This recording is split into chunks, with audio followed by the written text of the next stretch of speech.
સેવા કરવાનો ગુણધર્મ શું હોય છે, કે સેવા કરવાનો જો ગુણધર્મ સમજતા હોય તો અમારી જોડે આવી રીતના ખોટી રીતના આવું કરી શકે ખરા? કે અમારું શોષણ કરીને અમને 10-10, 15-15 વર્ષ સુધી ડેલીઝમાં કામ કરાવ્યું, ત્યાર પછી એવો લડત લડ્યા, એ લડતનો દેશભાવ રાખીને અમારી જોડે છે તે આ લોકોએ છે તે ધીરે ધીરે અમને કાઢ્યા છે. છોકરાઓ એવું બોલે છે કે હવે ખાવું હું, એટલે સાંજના અમારે સવાર થાય એટલે એવું કે મમ્મી હવે હું બનાવવાનું. તો કોઈ ગુનો તો કર્યો નથી કે અમને છૂટા કરવામાં આવે.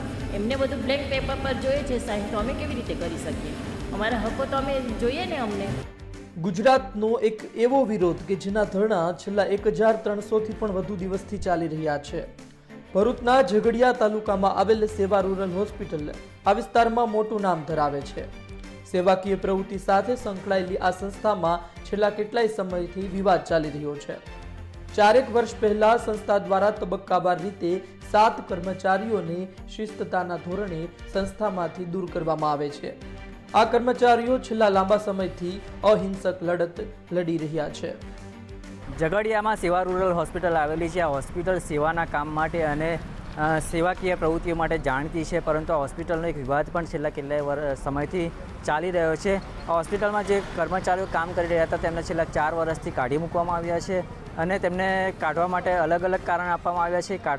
કાઢવા માટેના જે કારણો છે એમાં એક જ વસ્તુ છે કે આ જે સફાઈ કર્મચારીઓ છે પોતાની હક અને લડાઈની વાત કરી હતી અને પોતાના અધિકારીઓ માંગ્યા હતા. અધિકારીઓ ન આપવા માટે સેવા રૂરલ હોસ્પિટલે તેમને પોતાની મનમાની વાપરીને તેમને કાઢી મૂકવામાં આવે છે. આ લોકોનું જે તમે જે દ્રશ્યો જોઈ રહ્યા છો, સફાઈ કર્મીઓ છે, સ્લીપર છે, એમાં આયાબેન છે, નર્સિંગ સ્ટાફ છે, 7 લોકો છે ટોટલ. એ લોકો છેલ્લા 4 વર્ષથી તેમને કાઢવામાં આવે છે. છેલ્લા 4 વર્ષથી એટલે કે 1393મો દિવસ છે. આ તમે જોઈ શકો છો, 1393મો દિવસ. આટલા દિવસથી આ લોકો આ સેવા રૂરલ હોસ્પિટલ જે તમે સામે અત્યારેનું બાંધકામ પણ ચાલી રહ્યું છે અને મોટા પાયે હોસ્પિટલ બની રહી છે. હોસ્પિટલની સામે આટલા દિવસ આ લોકો ધરણા પર બેઠા છે. છેલ્લા 4 વર્ષથી આ લોકોનો લડત ચાલી રહી છે. તમે જોઈ શકો છો કે આજે તે બેઠા છે એ ઉપરની તાડપત્રીના પણ ઠેકાણા નથી, એના પણ ખસ્તા હાલ થયા છે અને તાડપત્રી પણ ફાટેલી અવસ્થામાં છે અને દુર્દશામાં છે. એવી જ કંઈ દુર્દશા આ લોકોની પણ બની રહી છે. આપણે એમને જ પૂછીશું કે શું સમસ્યા છે ને કેમ છેલ્લા 1393 દિવસથી આ જે તમામ લોકો છે એ સેવા રૂરલ હોસ્પિટલની સામે બેઠા છે. તો એમની સાથે વાત કરીશું. તમારું નામ જણાવશો અને શું સમસ્યા છે, કેમ તમારે ધરણા પર બેસવું પડ્યું છે? મારું નામ મનુભાઈ છે. અમે છેલ્લા 20-25 વર્ષથી નોકરી કરતા હતા અને અહીં આગળ છે તે કાયદા પ્રમાણે છે તે પગાર પણ નહોતા આપતા. 12 કલાક કામ કરતા હતા અને 4 કલાકનો 8 કલાકનો પગાર આપતા હતા અને 4 કલાકનું શોષણ કરતા હતા. એવી રીતના અમે બધા હક્કો ભેગા થઈને મળી અને કર્મચારીની સહયોગ કરાવી, બધી અધિકારીઓને જાણ કરી. 8 અધિકારીઓને મુખ્યમંત્રીથી માની રાજ્યપાલથી, શ્રમ આયુક્તથી, કલેક્ટરને બધાને જાણ કરી. એ જાણ કરવાની તાકીદે મને અસરથી છે તે મને તાત્કાલિક અસરથી મને છૂટો કરી દીધો. મને કોઈ છે તે મારી બચાવ પક્ષની કોઈ મારી પર તે લીધી નથી અને મને છૂટો કરી દીધો. હવે એ સેવા રૂરલ એમ ડોર કરે છે, મોટા એમના પુસ્તકો છપાવે છે કે અમે સેવા કરીએ છીએ, છેવાડા માણસની સેવા કરીએ છીએ. તો સેવા કરવાનો ગુણધર્મ શું હોય છે, કે સેવા કરવાનો જો ગુણધર્મ સમજતા હોય તો અમારી જોડે આવી રીતના ખોટી રીતના આવું કરી શકે ખરા?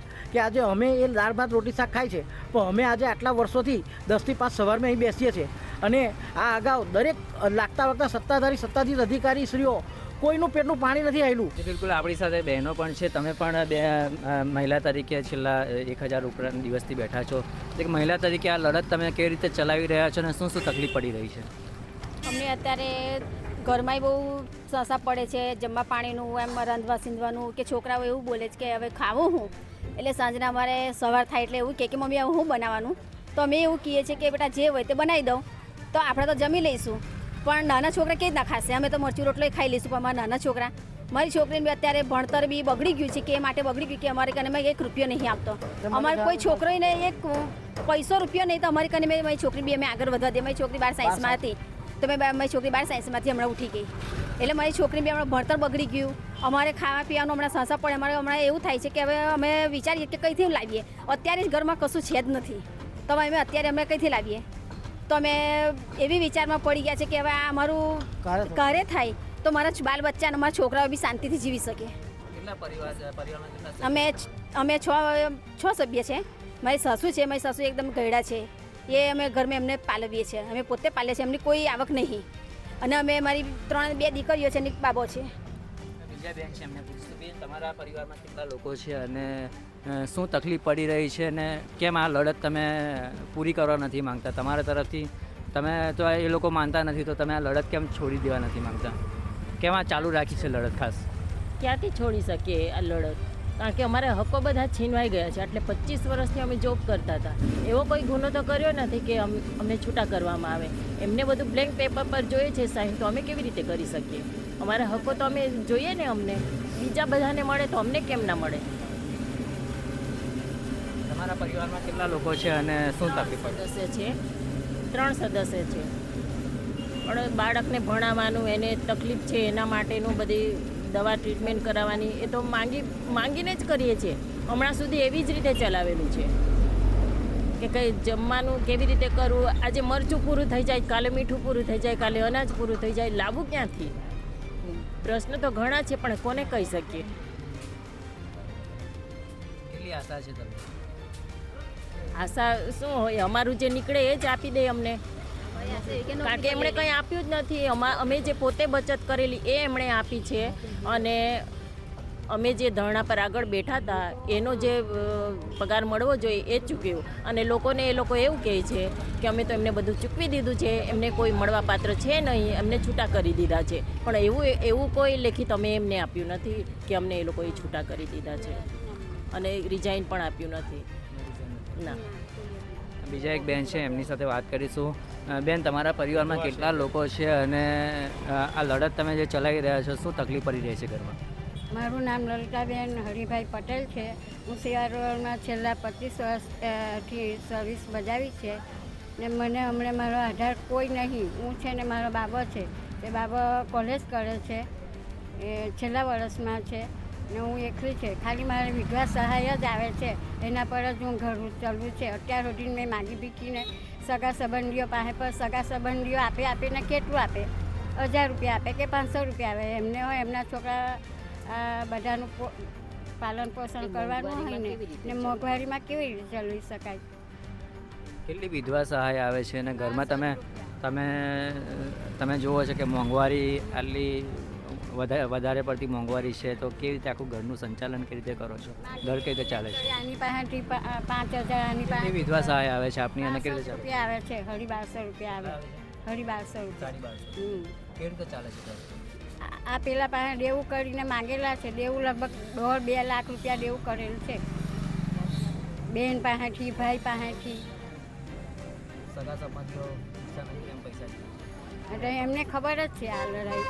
આ જે લડત ચલાવનારા છે એમને સંવિધાન પર પૂરેપૂરો વિશ્વાસ છે અને એ વાત પર પણ એ લોકો વિશ્વાસ મૂકી રહ્યા છે કે સત્ય પરેશાન હો सकता है લેકિન પરાજિત નહીં. અને એટલા જ કારણે આટલા બધા દિવસથી તે લોકો લડત ચલાવી રહ્યા છે અને એમને આશા છે કે જે સત્યાગ્રહનો રસ્તો તેમણે અપનાવ્યો છે એ રસ્તો તેમનો કારગર નીવડશે અને ક્યારેક તો આ જે આંધળું ડેરું જે સેવા રૂરલ છે એમની આંખ ખુલશે અને એમને ન્યાય મળશે. આપણી સાથે વાલ્મીકી સમાજના આગેવાન કિરણભાઈ પણ છે, એમની સાથે વાત કરીશું કે આમના જે પ્રશ્નો છે એનું નિરાકરણ કેમ આવતું નથી અને શું થઈ શકશે ભવિષ્યમાં.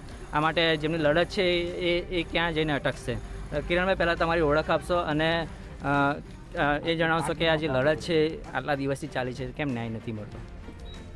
મેં કિરણ સોલંકી, ગુજરાત પ્રદેશ બીજેપીમાં સફાઈ કામદાર સેલનો કારોબારી સદસ્ય અને ભરૂચ જિલ્લા મેન્યુઅલ સ્ટ્રેન્જર કમિટી અને જિલ્લા તકેદારી સભ્ય.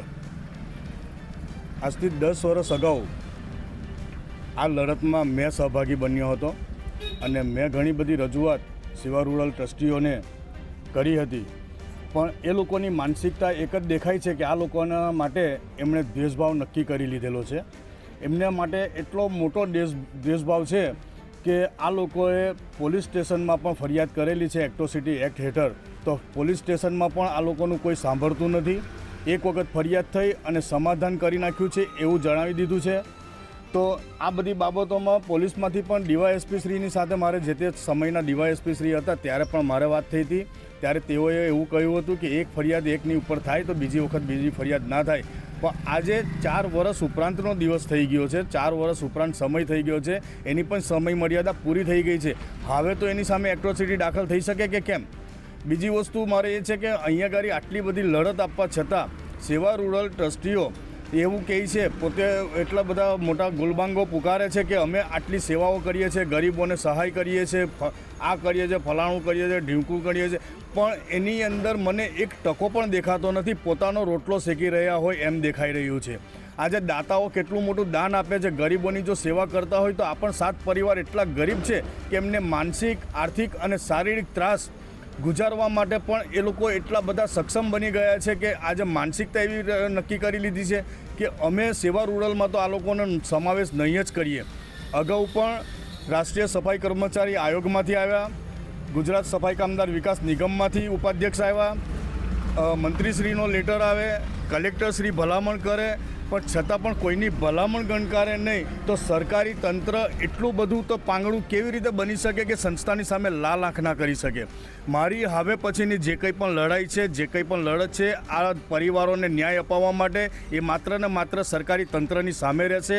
કારણ કે આજે આટલા દિવસથી અહીંયા ગાડી બેઠા છે, સરકારી તંત્રમાંથી એક પણ અધિકારી રાજકીય જે લોકો હોય, જે જાડી ચામડીના કહેવાય છે, એવા લોકોની સામે આજે અધિકારીઓ પણ એટલા જાડી ચામડીના થઈ ગયા છે કે આ લોકોનો રિપોર્ટ લેવા પણ અહીંયા ગાડી નથી આવતા. અહીંયાથી પોલીસ સ્ટેશનના પોલીસ અધિકારીઓ અહીંથી અવર જવર કરતા હોય છે, પસાર થતા હોય છે. આ જ મેઇન રસ્તો છે જ્યાં આ લોકો બેઠા છે, સેવા રૂરલ હોસ્પિટલની બિલકુલ સામે બેઠા છે. તો આ લોકો કેમ બેઠા છે, એમને કેવી રીતે ઉઠાવી શકાય, કેવી રીતે એમને ઊભા કરી શકાય, કેવી રીતે એમની સાથે માનવતા વર્તી શકાય, કેવી રીતે એમની સાથે સહાનુભૂતિ દર્શાવી શકાય, પણ આજ દિન સુધી કોઈએ પણ એવી કોઈ માનવતા નથી દાખવી કે નથી કોઈ પણ પ્રકારની સહાનુભૂતિ દાખવી. માટે આજે મને એમ થયું કે આજે આટલા બધા લોકો, આજે 7 પરિવાર એ બી ગણો તો કેટલા લોકો થઈ જાય, 7 ચોક 28 લોકોનું જીવન રૂંધાઈ રહ્યું છે અહીંયા આગળ. આજે સરકારી તંત્ર, આજે ભારતીય જનતા પાર્ટીની સત્તા છે, ભારતીય જનતા પાર્ટીનો હું પોતે કાર્યકર છું, તો હું માત્ર ને માત્ર સત્તા પક્ષને એક નમ્ર વિનંતી કરીને કહીશ કે આ લોકોને ઉઠાવવા માટે, આ લોકોના પરિવારને સદ્ધર બનાવવા માટે આગળ આવે. સરકારી તંત્રને હું વિનંતી કરીશ કે આ લોકોની ફરિયાદ દાખલ કરે, સેવા રૂરલ હોસ્પિટલના તમામ ટ્રસ્ટીઓની સામે લાલ આંખ કરી કાયદેસરની કાર્યવાહી કરે. તમે જુઓ છો કે અહીંયા એક પોસ્ટર છે, બાબા સાહેબ આંબેડકરનું પોસ્ટર છે, જે સંવિધાનના ઘડવૈયા છે ને એ એમના પોસ્ટરના નીચે જ આ લોકો એમની પાસે જ બેઠા છે, એટલે એમને સંવિધાન પર પણ વિશ્વાસ છે. તો હવે આ લડત 1393 દિવસ સુધી પહોંચી છે, ક્યાં સુધી લાંબી જશે એ તો ખબર નથી, પરંતુ કેન્દ્રમાં અને રાજ્યમાં જે ચૂંટણીઓ થઈ, ભૂતકાળમાં જે ચૂંટણીઓ થઈ, વિધાનસભાની ચૂંટણી થઈ, ત્યારે સફાઈ કર્મચારીઓ, ખાસ કરીને જે વાલ્મીકી સમાજ છે એ ચૂંટણીના કેન્દ્રમાં રહ્યો હતો, પરંતુ હકીકતમાં આ સમાજ કેટલો કેન્દ્રમાં છે તે તમે જોયું. હવે આ જે આમનો પ્રશ્ન છે એ ક્યારે ઉકેલાશે એ સમય જ બતાવશે. ત્યાં સુધી આપણે જોવું રહ્યું કે ક્યાં સુધી આમની લડત ચાલુ રહે છે, એમને જે સંવિધાનનો પર વિશ્વાસ મૂક્યો છે અને જે સત્યાગ્રહની લડત ચાલુ રાખી છે તે ક્યાં જઈને અટકશે. આ તમામ વિરોધ વચ્ચે શું કહ્યું જવાબદાર અધિકારીઓએ, સાંભળો. અમારા ભૂતપૂર્વ 7 કામદારોએ જે અમારી સામે વિવિધ પ્રકારના આક્ષેપો મૂક્યા છે એને અમે નકારીએ છીએ. હકીકત 2006થી 2014ની વચ્ચે કાયદેસરની કાર્યવાહી કરીને, ઇન્ક્વાયરી કરીને આ કાર્યકરોને વિવિધ ડિસિપ્લિનરી એક્શન હેઠળ અમે એને છૂટા કરેલા છે. એટલે એક તો એક સાથે અમે નથી કર્યા. અને ત્યારબાદ એમણે લેબર કોર્ટમાં બધી ફરિયાદ કરેલી અને લેબર કોર્ટમાં સેવા રૂરલના પ્રતિનિધિ, એમના યુનિયનના પ્રતિનિધિ અને 7 કામદારોએ અમારી સાથે એક સમાધાન કરેલું અને એ સમાધાનના ભાગરૂપે જે રકમ નક્કી થયેલી એ રકમ પણ એ લોકોને આપી દેવામાં આવી છે અને એ લોકોએ સહર્ષ સ્વીકારી લીધેલી છે. એટલે આમ અમારો કામદાર અને માલિકનો સંબંધનો અંત આવી ગયો છે. આમ છતાં પણ સેવા રૂરલની સામે બિનપાયાદાર આક્ષેપો કરી અને સંસ્થાને અને સમાજને ગેરદોરવણી કરવાનું કામ કરી રહ્યા છે, એ ખરેખર નિંદનીય છે. હકીકતમાં આ સમાધાન થયા પછી પણ એ લોકોએ પ્રયત્નો સફાઈ કર્મચારી commission Delhi, schedule cast commission Delhi અને એવી વિવિધ જગ્યાએ પ્રયત્ન કરેલા અને દરેક જગ્યાના પ્રયત્નોમાં સેવા રૂરલને અને અમે જે લીગલી કાયદેસર કોર્ટ રાહે જે સમાધાન કર્યું છે એની સ્વીકૃતિ આ સફાઈ કર્મચારી કમિશન હોય કે શિડ્યુલ કાસ્ટ કમિશન હોય એ દરેકે એન્ડોર્સ કરેલી છે. એટલે આમ આ પ્રશ્ન એ લોકો શા માટે આટલી તીવ્રતાથી કે આટલી બધી આક્ષેપો સાથેનો કરે છે એ ખ્યાલ નથી આવતો. જોવું રહ્યું આવનાર સમયમાં આ મુદ્દાનું નિરાકરણ આવે છે કે નહીં.